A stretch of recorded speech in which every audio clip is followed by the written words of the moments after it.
Joining me now is Democratic Congressman Mike Quigley of Illinois, co-chair of the Congressional Ukraine Caucus. Congressman, thank you so much for being with us. You were in Ukraine just a few weeks ago. I know you've been a strong advocate. What's your reaction to the U.S., though, on their landmine policy? Because there's been a lot of criticism of the U.S. for being one of the only major countries not to sign the landmine treaty.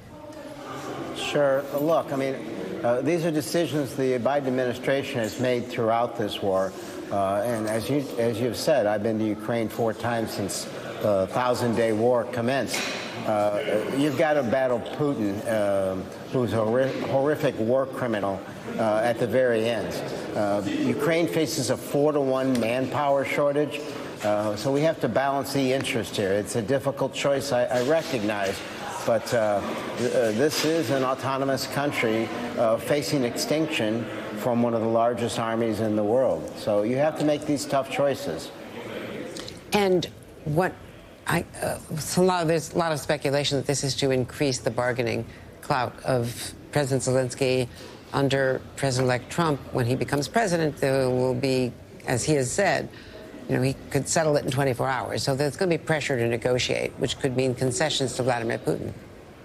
Look, let's remember, Putin's talking about saber rattling again, nuclear saber rattling, which you take very seriously. But he's had these red lines before. He didn't want us to have any long-range missiles there, which are there now, and tanks and F-16s and so forth. But, in the end, we have NATO and the U.S. and Ukraine have to have our red lines, too, and the war crimes that have taken place and just how to stop them. I have grave concern about what the Trump administration will do here, because at the very least, we have to have another supplemental sometime early in the next year to keep this battle continuing. This is the biggest war and most important war of our lifetime.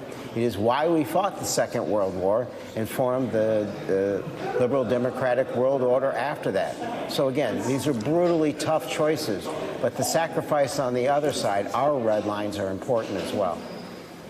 I want to ask you about Tulsi Gabbard, because you served on the Intelligence Committee, and she has no intelligence experience. She's also said very provocative things. She praised Vladimir Putin at times. She has said that the war was justified, the invasion of Ukraine was justified because Ukraine was talking about joining NATO, which, of course, had not been approved and was years off and is their right as an independent country. So there's been a lot of talk and a lot of praise for her in Russia, on Russian state media in the last couple of days, for being chosen to head 18 intelligence agencies. She would do the final edit on the presidential daily brief and also choose the briefer, among other things. Certainly. Look, a grave concern here as well. This is, ODNI was created post 9/11 to make sure that all our intelligence community shares information to avoid another 9/11. So the fact that she has zero experience, didn't serve on the Intel Committee, doesn't have any government experience in this vein at all, I'm not sure she understands the role of ODNI or how to go forward with that. So that sharing of information is less likely to take place within our own community. But let's look at the rest of the world. You mentioned concerns about Russia. She privately met with Syria's President Assad. I think there's going to be great concerns among our allies sharing information with our intel community, because she's at the head of it.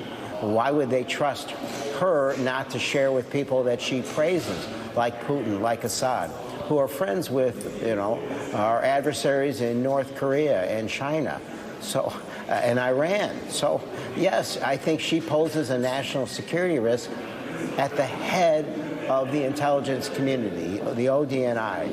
So I hear concerns about the other picks so far under the Trump administration, but from my experience, she's the one that poses the greatest risk to our country. You also did sign, among other Democrats, House Democrats, asking the House Ethics Committee to release that Gaetz report. What happens if it isn't released? It's just mind-blowing. The fact is, this is going to be our head of the law enforcement community with the allegations against him. I hope the members of the committee have greater loyalty to the American people in our country than blind, sycophantic loyalty to the President of the United States.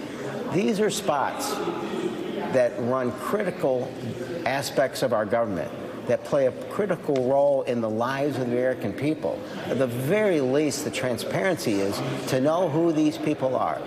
The president-elect can pick who he wants, but the Senate can't abdicate its responsibility, not just to itself and the Constitution, but the American people to know who are running their government and everything about them.